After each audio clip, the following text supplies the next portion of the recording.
Yo, what's up guys, it's Rob, and today we're going to be looking at the Fantech Helios Go XD5. Huge shout out to Fantech for sending us out for review. I really appreciate it. This will not affect the review in any way though. This is of course a wireless mouse that has a USB-C port, which is always nice. It weighs in at 72 grams and has a 3370 sensor, which performed really well. I didn't have any issues with that sensor whatsoever. This mouse is meant to be a clone of the Microsoft Classic Intellimouse 3.0. It is of course smaller, and I had never tried this shape until the Ninjutsu Origin 1X. If you would like a comparison, here is the Ninjutsu clone of the Intellimouse, and of course this is the Helios Go XD5. As you can see, the Ninjutsu Origin 1X is bigger than the XD5, but I really am a huge fan of this shape. However, before I go into further detail of the shape, I would just like to note that you can change the liftoff distance of this mouse in the software. You can also change the RGB if you'd like. The battery life of this mouse is rated at 40 hours, which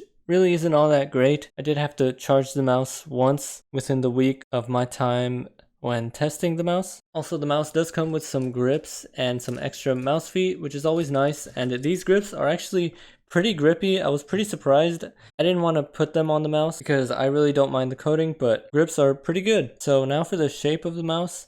My main grip style is claw grip, and this shape worked really well with claw grip. It was very comfortable, and it was very possible at my hand size. My hand size is 17.5 centimeters long by 9.5 centimeters wide, and at my hand size I was also able to comfortably palm grip the mouse. This is mainly because of the ergonomic shape and the hump here, of course, and I'm pretty surprised because it's actually pretty comfortable palm gripping this mouse.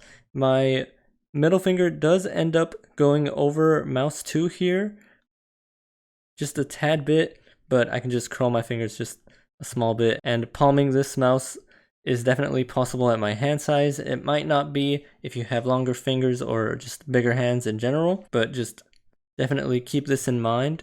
Overall, the mouse worked really well for my hand size for palm and claw grip. So now for the coating of the mouse. The coating of the mouse is pretty grippy, but it almost feels textured. I'm not sure if you can hear this when I rub my fingers on the mouse. I can't really explain what it feels like. It's not really a bad feeling at all, and it is a smooth, kind of sleek surface, and it does provide some grip. It's not extremely grippy, but it gets the job done. I do have very sweaty and clammy hands, but I didn't have any issues with this mouse when my hands began to sweat, so it did provide good enough grip to prevent any slipping issues. So overall, the coating performed well. So now for the mouse feet of the mouse. The mouse feet didn't really provide a smooth glide on either my GameSense Radar mousepad or my Aqua Control Plus. The glide does feel kind of scratchy. It is also a pretty slow glide. I would definitely recommend replacing these mouse feet. You do get an extra set with the mouse, which is unfortunate because I would get some aftermarket skates just to get a faster and smoother glide to enhance the performance of this mouse. So now for mouse 1 and mouse 2, you do get the Kale GM 8.0 switches, which are extremely crisp and satisfying to click. The Kale 8.0 switches are definitely my favorite, and they are just extremely crisp on this mouse. Very satisfying to press. They do require slightly above average force to actuate mouse 1 and mouse 2. I do get very slight post travel when pressing down mouse 1 and mouse 2, but it is not a big deal, and it did not hinder my performance in game. I did get some slight side play when playing in game, but I'm kind of just nitpicking. You can move mouse 1 and mouse 2 to the sides if you try to look for it like this, if you intentionally do it. You might do it when playing in game, but it is very minimal, and I really don't think it was a big deal. So now for the side buttons of the mouse. The side buttons are a nice size, and I get a nice click when pressing down on either of them. I do get some post travel when pressing down on both of the side buttons, but on this side button right here, it is pretty bad. The whole side button does go inside of the mouse, but once again, I'm kind of just nitpicking because I never really pressed the side button that far into the mouse when just playing casually, so I don't think it's that big of a deal. Overall, the side buttons performed really well, and I didn't really have any other issues with them.